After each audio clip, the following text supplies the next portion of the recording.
Adilnya Tuhan itu apa, dokter? Dalam ajaran Islam nih. Orang itu nggak akan disiksa kecuali setelah sampai kepadanya ajakan untuk beriman.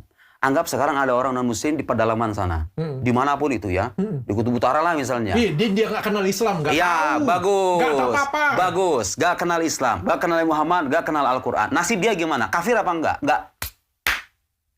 Dia bukan orang kafir. Dia tidak termasuk orang yang akan diabadikan di neraka. Kenapa? Agamanya belum datang kok.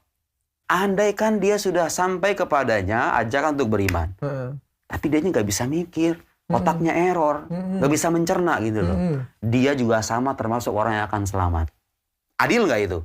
Oke. Iya kan, udah sampai nih ajakan Nabi Muhammad, ini Al-Quran, ini Tuhan ada. Tapi dia nggak bisa mencerna. Makanya orang itu nggak akan dihukum neraka loh.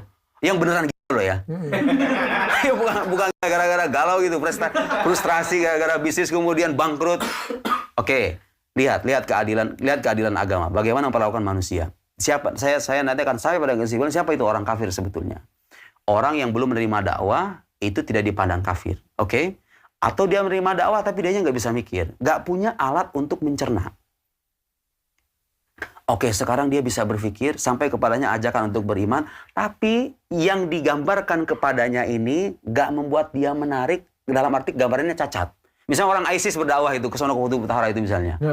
Muncullah gambaran dalam dirinya Islam itu adalah agama yang haus darah. Itu aja gambaran Islam tentang dirinya itu, tentang Islam itu bagi dirinya itu. Bagaimana kata para ulama, para sarjana Muslim memandang orang semacam ini sama. Dia tidak termasuk orang kafir juga. Oke. Karena itu gambaran dakwahnya masih belum jelas.